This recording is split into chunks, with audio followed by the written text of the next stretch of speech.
Hello students, welcome to session number 9 where in module number 2 where we are going to discuss about hydroelectric power plants, the introduction of hydroelectric energy systems or hydroelectric power plants. Okay, and we will in this video we are going to learn what is hydroelectric energy and why this hydroelectric energy is essential, and what are the various components of hydroelectric energy, as well as we will briefly we will go through the energy prospects of hydroelectric in India. Okay, next we will see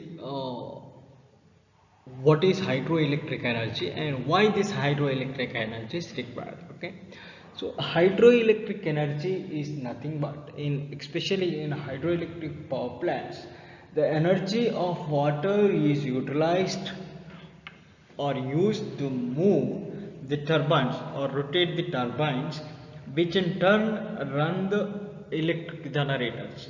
That is, the water energy is converted into mechanical energy by rotating turbine shaft, and which in turn rotates the generator shaft, which is coupled together, and so that you can generate electric power.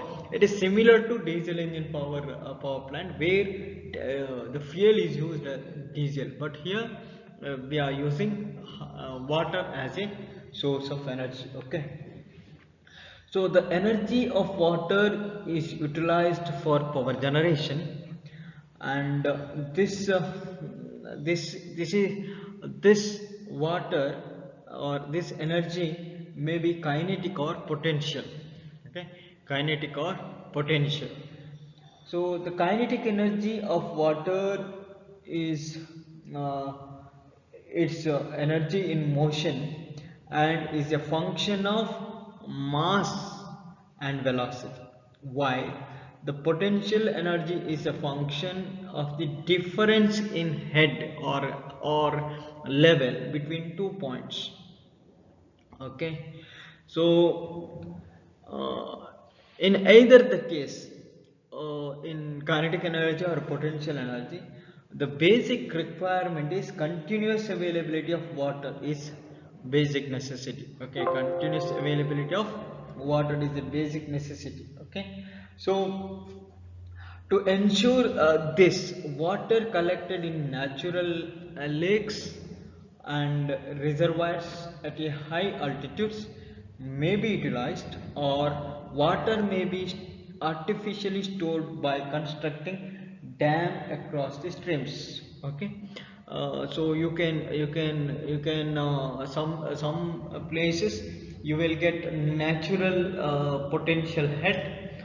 Okay, or in some cases you have to artificially create a potential head, so that you can able to generate required amount of electrical power. Okay, so this is uh, the ideal site is one in which a good system of natural lakes with substantial catchment area exists at a high altitude. Okay, that is ideal site.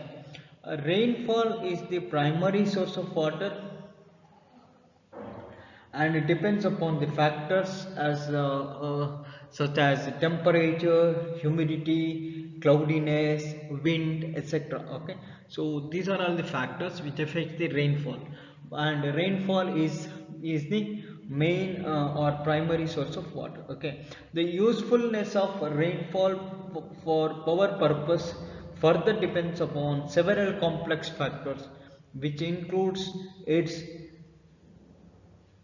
intensity intensity of rainfall, time distribution, topography of a land, etc., and many more. Okay, so however we will see later.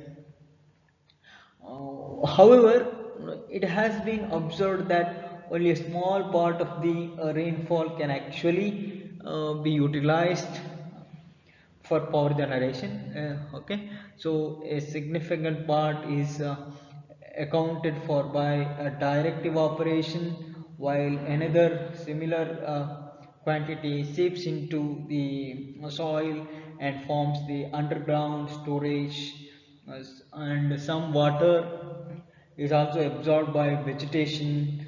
Okay, so the only a part of water falling as rain actually flows over the ground surface, and which is termed as runoff, and forms the streams, various streams, and which can be utilized for hydro power generation. Okay, so why this hydro power generation, we will see. The first and foremost point is it is a very cheapest source of power. Water is the very cheapest source. Okay, unlike diesel, coal, or any other conventional source, the water is very cheapest. Then hydro or water power is a conventional renewable source of energy, where if you increase forestation, it increases the rainfall, so that you can able to generate more and more power, because you will get more and more runoff. Okay, so then and this energy is very clean. There is no harm for any person, or any even for environment. Okay, pollution free.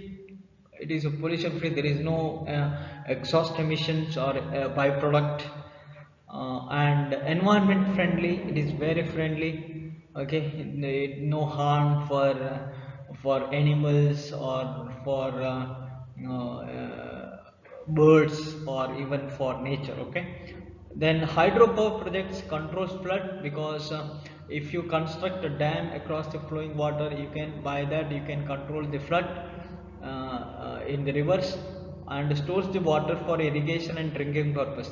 The water which is stored in in dam, that can be used for irrigation, and or for drinking purpose. After the effective use of its kinetic energy for the production of power, the water which is coming at the outlet, that can be used for irrigation, drinking purpose. Okay, so it's having a very good advantage. And the best example is, you can if you visit Mysore Kannambadi dam, there you can see there the main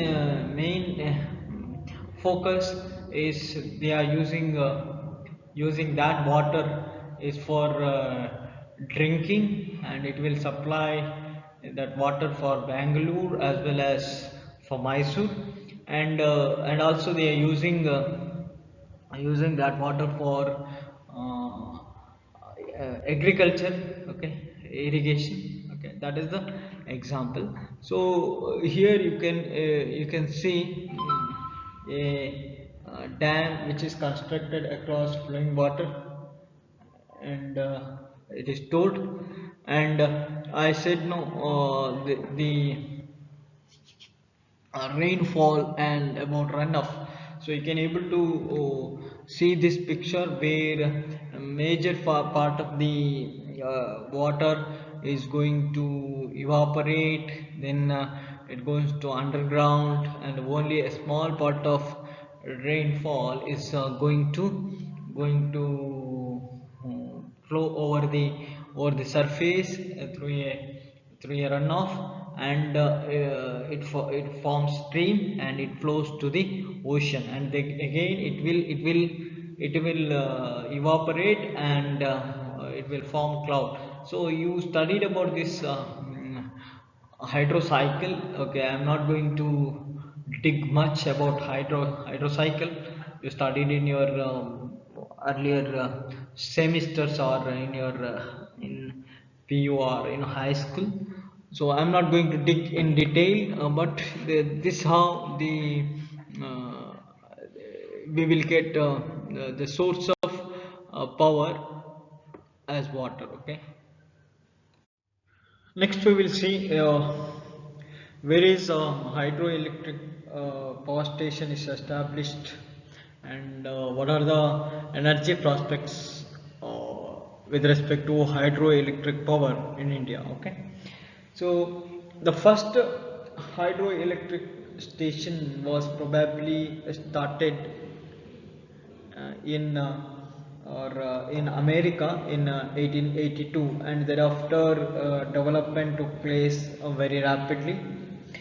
Uh, in India, hydroelectric power was initiated in India in 1907 with a runoff river unit near Darjeeling. But however, the first major plant was the Shivanasamudram scheme in Mysore of 4.5 megawatt capacity, and that was commissioned in 1902. Uh, then Khopoli project, which is of 50 megawatt in Maharashtra, was put into operation. Uh,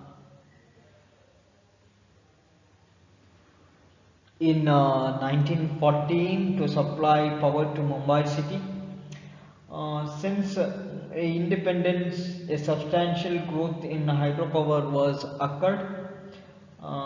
That substantial growth in hydropower occurred with the commissioning of various hydro project, which is of large and multi-purpose projects like Damodar Valley Corporation, which is called as DVC, Bhakra Nangal, then Hirakud, then Nagarjun Sagar, Mettur power project, Koina power project, then Rihand, and uh,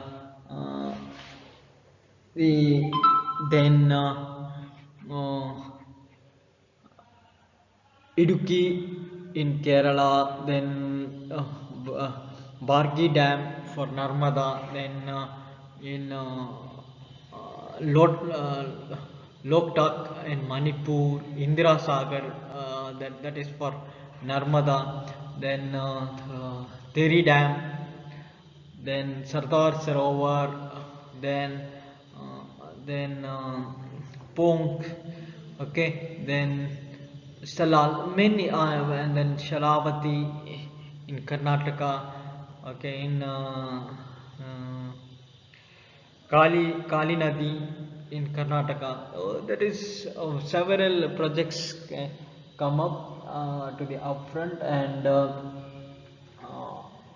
the power they developed or they commissioned in with various capacity based on the availability of water. Okay, these are the some prospects.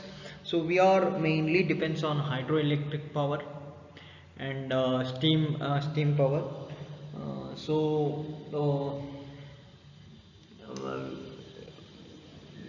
we have to we have to restrict ourselves for not only for conventional energy source, because there is a lack of availability of sources, as well as the